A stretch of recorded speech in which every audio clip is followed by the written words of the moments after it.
in.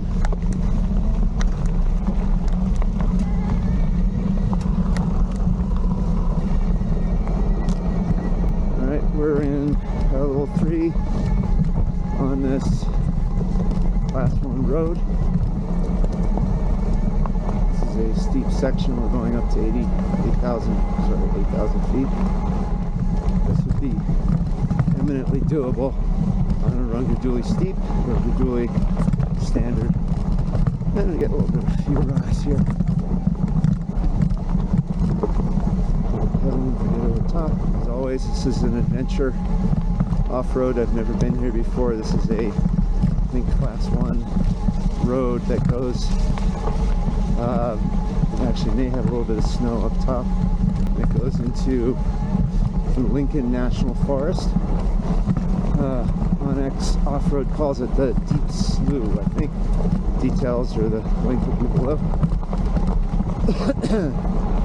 As you can see, it's just a sort of standard off-road. Bunch of rocks, nothing very complicated. More than power level. Again, power level 3, second gear. A little bit muddy. It's about 30, I'm gonna say 30, between 32 and 38 degrees Fahrenheit. That's what the car said. We're gonna go up to elevation. We are at, I think we get up to 8,300 feet elevation. Beautiful day in New Mexico. The trail here is really rocky, loose, as you can see. Very, actually quite easy. I imagine this is not very challenging for really any vehicle, but going downhill, it's an e-bike. I would expect there'll be some more challenges. So I'm going to test some things here. So I'm going to drop. So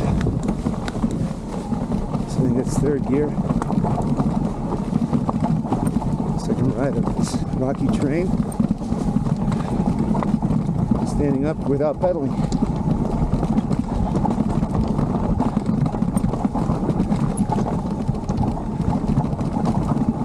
Side here.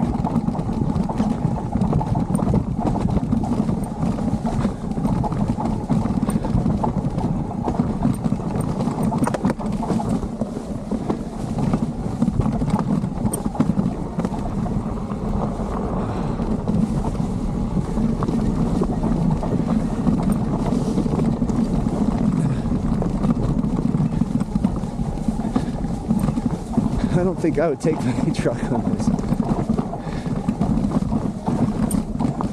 There are some steps. It's a little bit more challenging than an off-road, X off-road suggested, but still very doable. I don't think I'd take my car would be fine, I guess. But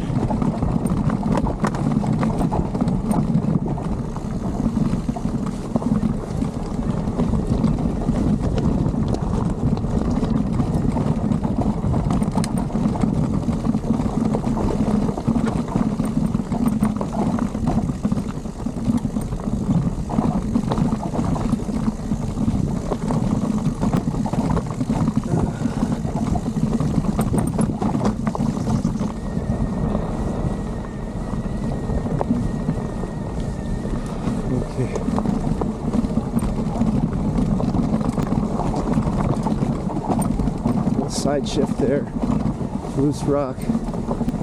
Kind of hoping for a little more snow, but maybe we'll see that.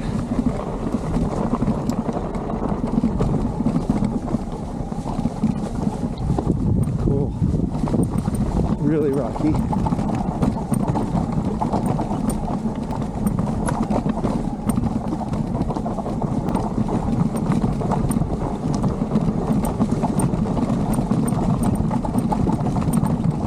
just riding, standing on the pedals to absorb the shocks just from so much rock.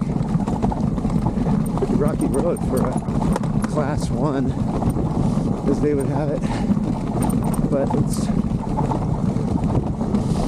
something, definitely not a challenge from a Rungu perspective.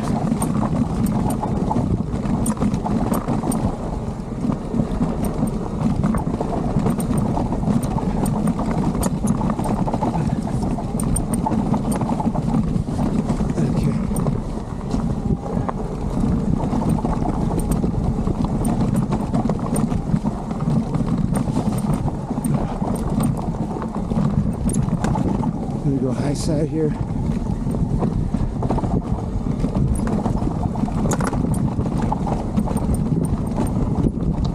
So this is more of a early spring ride. We'll spend a little time in the mud here, just because.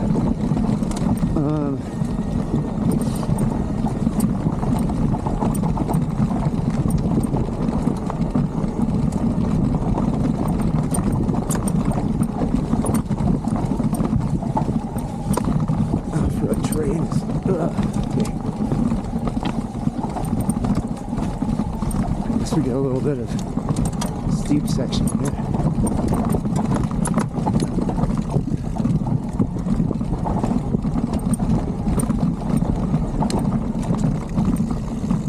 Certainly a bumpy ride.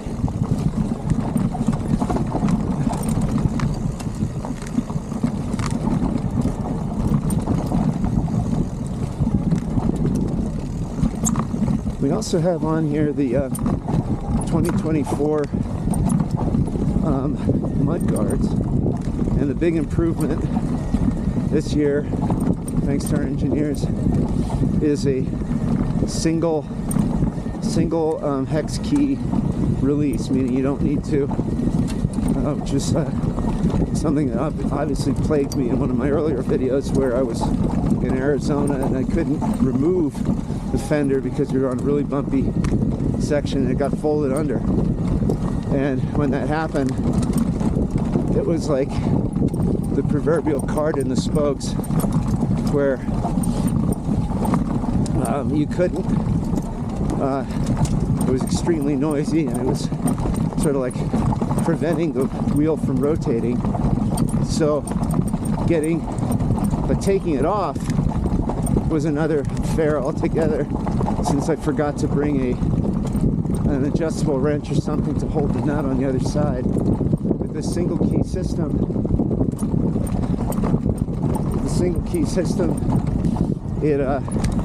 I only need, if I have any problems with my mud guard, I can just remove it with one Allen wrench, with one hex wrench.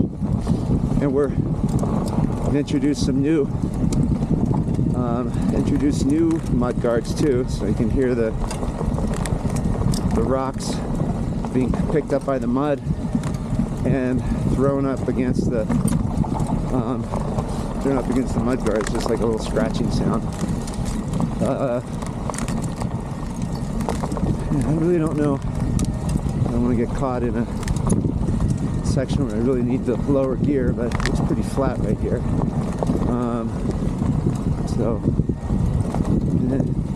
Yeah. Take on a little speed, you hear more rocks, more mud.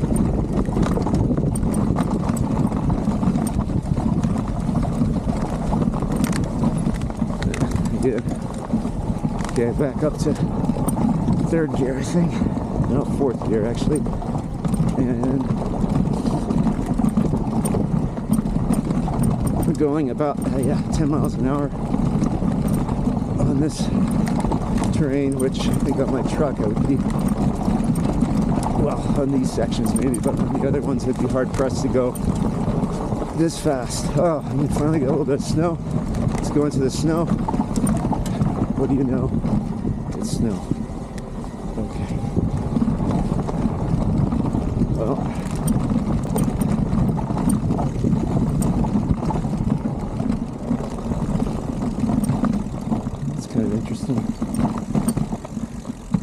So let's take a little detour here, off-road, off-terrain, and just ride in that snow, see what it gives us. Yes.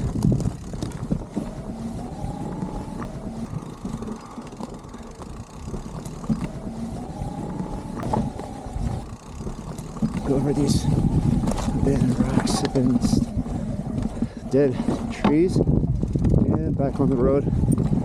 What little adventure there was. Then we can control up here too.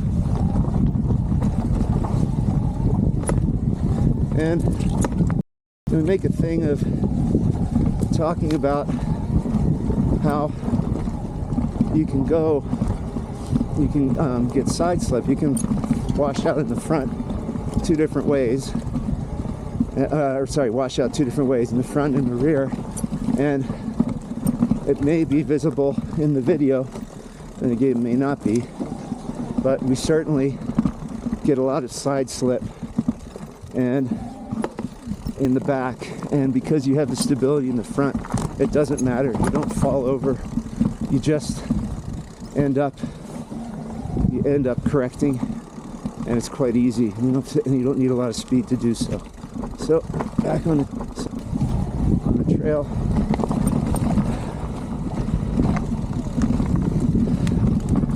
One of the neat things about 2024 models, the Steep and the XR Steep, both use the new micro shifter, which has an indicator, which is something that folks have been requesting for years. And that indicator is great. I don't have to look down between my legs to figure out what gear I'm in. I can see it on a little gauge. It's not perfect, but at least it estimates, you know, more or less where you are. With time you can figure it out with better accuracy. So, alright, a little more speed here.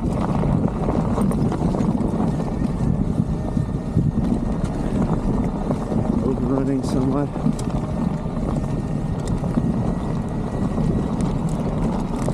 This is actually quite nice. Now this is a class 1 road, but certainly this is really easy. As you can see, I'm collecting some rocks and mud here, spray, and yeah, the Steep. Besides the new fenders, I was going to mention that what is it? The Steep and the Standard and the rugged versions all use the new fenders, which are aluminum. Now, the one drawback with it is on a trail like this, when you collect mud and the rocks start flying into the fenders, they're loud. They make ding noises. Yeah, now we're going to get some speed, and we'll start spitting the mud all over the place, which is the drawback of these mud guards. That's all right. And yeah, the mud guards, when you have mud stuck on when you go fast, some of it escapes and hits you on your jacket. So I did wear the right pants, I did wear frog togs, so I've got that coverage, but my top coat, not the right one. Alright. And here, as you can see, it's pretty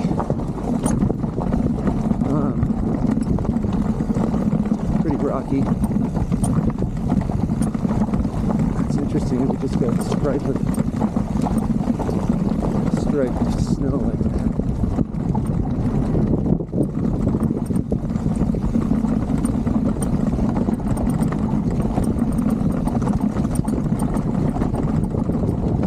So just going through it at speed, pelted with bits of mud. Alright, slow it down a little bit. Yeah.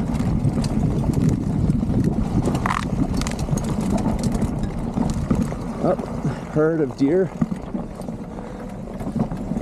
Yeah, that's the nature of Rungu. I don't know what the hell to think. This trail is really nice. And I would recommend the our FSCR saddle. Simple reason that it's got a lot of cushion. It's a lot of support. So I've been power level 3 this whole time. A little elevation here.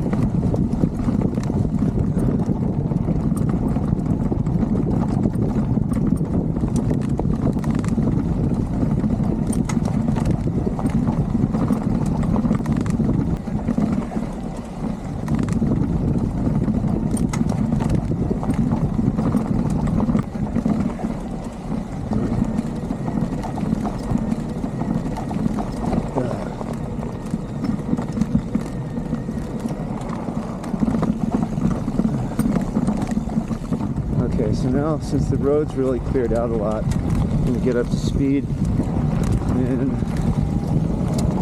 looks like 6th gear.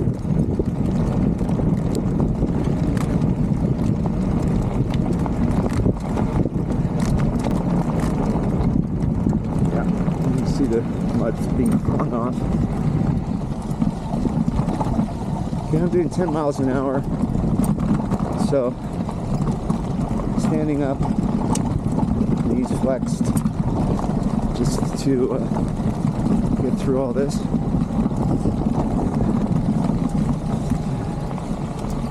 But anyway, maybe it'd be nice to find like a stretch where the snow parallels the trail, so one, I don't get lost, and two, like right here.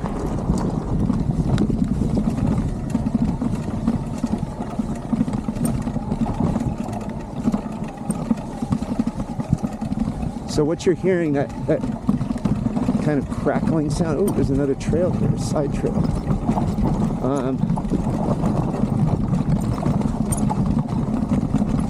That's kind of interesting.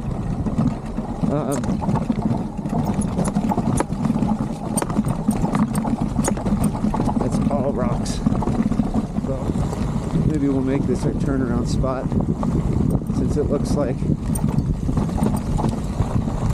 there's a lot of trails here.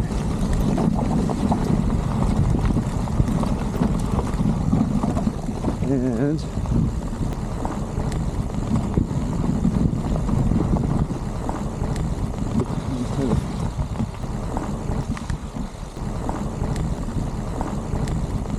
I'm gonna take a look at what's going on here. All right, and more. All right, through some ice and mud. Yes. Okay, so thrilling. So again, I'm in, it's pretty muddy.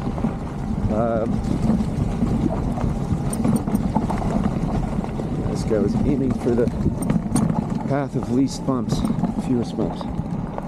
Yeah, so I'm in, it looks like 5th gear, which means there's torque, but it's slow. Still power level 3. Really haven't changed the whole time. We have a lot of power left. 53 we've gone, which I didn't take a measure, but we'll figure it out afterwards. But it looks like we've gone about 4 miles into the hills. We'll probably be about 4 or 5 to get back. This is mostly a downhill route coming back from what I read, so it's going to be more working the brakes than working the throttle. Again, we did this coming back. We did this in the opposite direction, so really no surprises. It's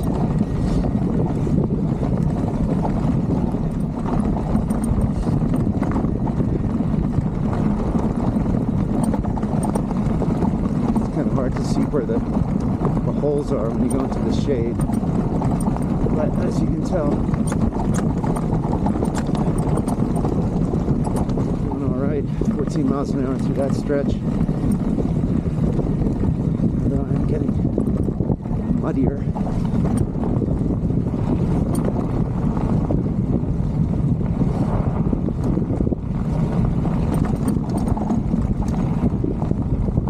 Some guys doing his own off-roading up here.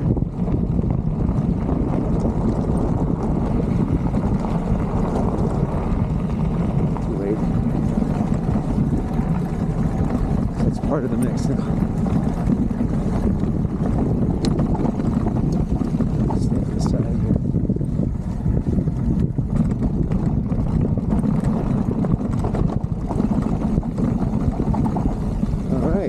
Is our spur trail.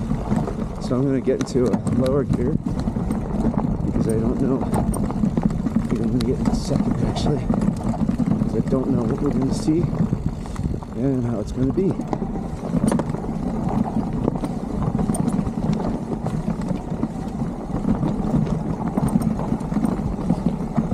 This is a marked spur trail.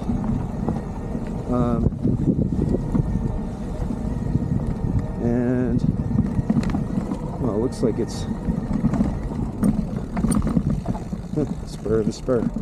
Okay, it's pretty much the same as the other trail. We'll take it, we'll check it once we get out of sight of the other trail. As you can see, there's the same kind of rocks and mud aggregate,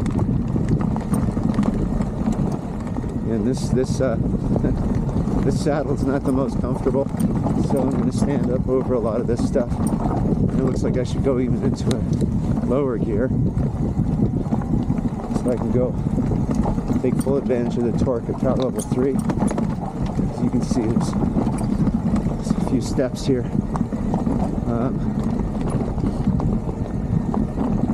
Since I can't see in the shadows really well, I will continue to go at this low power, low speed. Yeah, definitely a little bit of a staircase here. It's as rocky as the last one. People ask, what's that buzzing sound? And that's really just the cassette when you're coasting. The cassette when you're coasting down a hill like that, all you have to do to make it go away is to engage the throttle a little bit, so that it's not going to actually push the bike or do anything with the bike, speed it up or anything, but it'll get rid of the ratcheting that happens inside the cassette.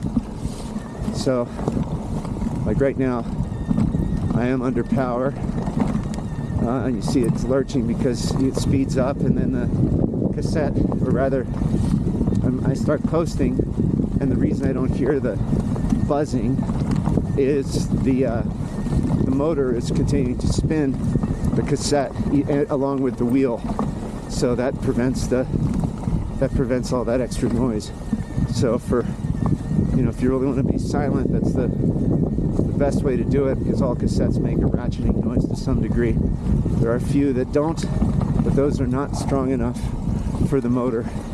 They don't have the specifications met. That's a weakness in bike technology, basically.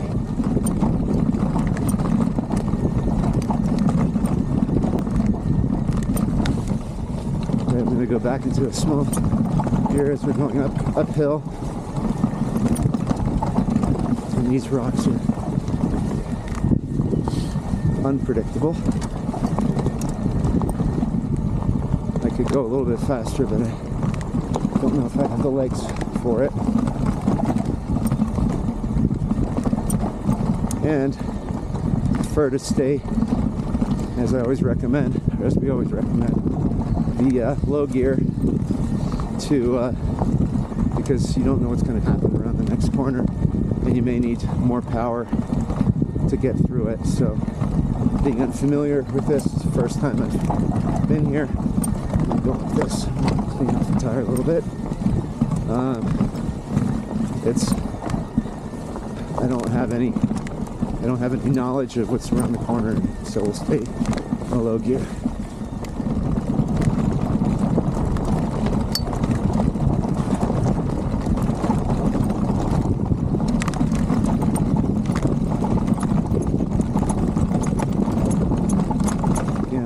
gear, so it's really easy to navigate this stuff. I can the rocks, they may be shifting my rear wheel.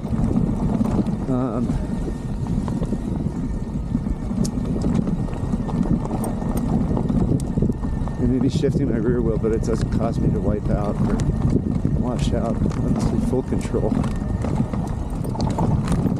One of the things we recommend that talk about with Rungu, and it came out several years ago, and when we had an interview with Micah Toll, we had a test drive with an earlier model with Micah Toll at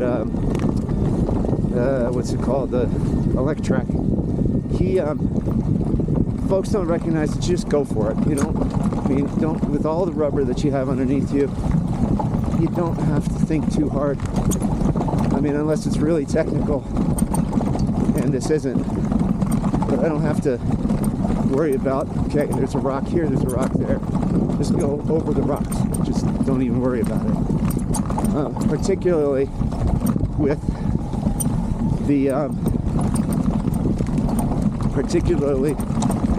the Tannis liners that are in all of these tires. It's really just a no-brainer. More mud. Okay, so be it. But I don't have to worry about which line I choose on this kind of a road. I know I'm going to make it. The extra front wheel keeps me from washing out, so I can focus more on 20 feet in front of me instead of the immediate problem. So I didn't bring necessarily the right gloves for this kind of an occasion. Again, we always recommend gloves, mostly for abrasion from the outside. If you're going through sticks and weeds, like on some of our videos, or if I decide to go through those brambles over there, let's do that. Just go over here, and the bramble sort of disappeared. But if I go through this, and let's say I want to go through all that for the sake of demonstration, it's actually, we need taller weeds. But if you're going in the in between in the thick, then you're going to have, by force, you're going to have weeds, sticks, branches, thorns, etc. rubbing against your hands to the top of the handlebars right in front. So some folks have put guards there, but it's sufficient to get a good pair of gloves.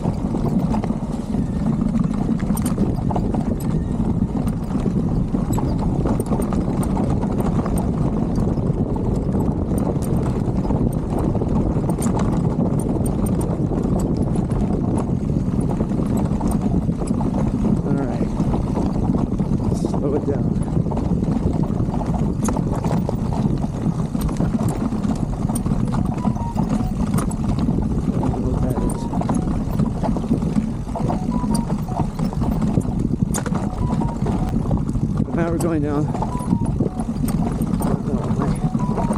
So here, boom, boom, some staircase.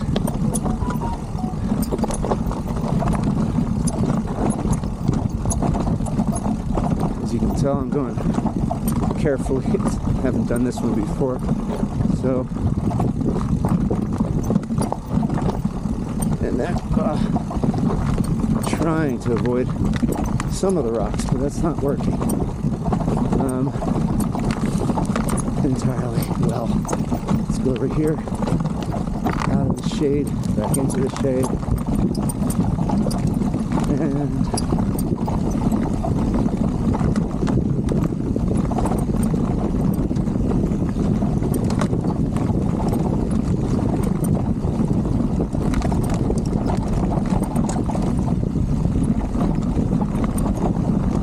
so the rattling in the back, which has gotten more pronounced, I think it's because I didn't seat the rear battery correctly, and that's It's rattling.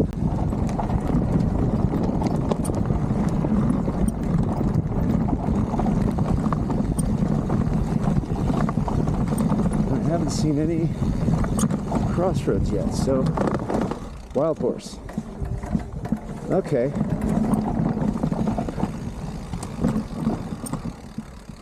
Oh, a bunch of wild horses. Hey.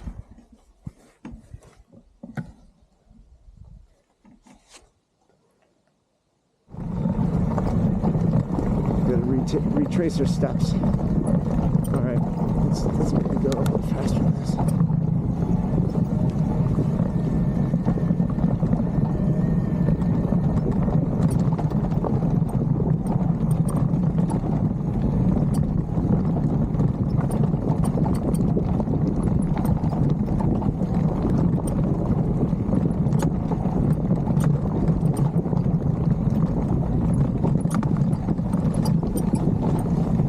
Okay.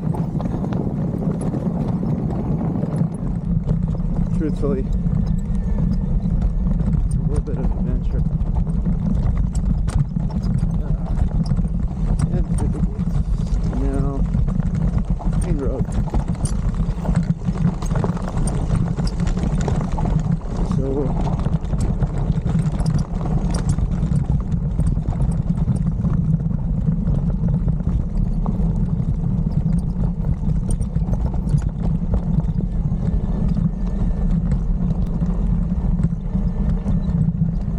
I'd go off into the trees as well. Challenges that there are. Let's go see what's up there.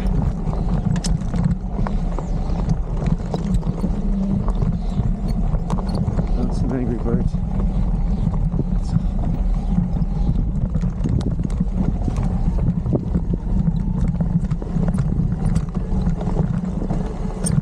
Now, the problem with this strategy is, again, not having a skid plate. I have to limit myself to the kind of logs I can go over. And there are a lot of dead logs. So if you're planning on riding, actually this is a more comfortable ride than being on the road. But if you're planning on riding back here, then do get a skid plate. It's a smart choice.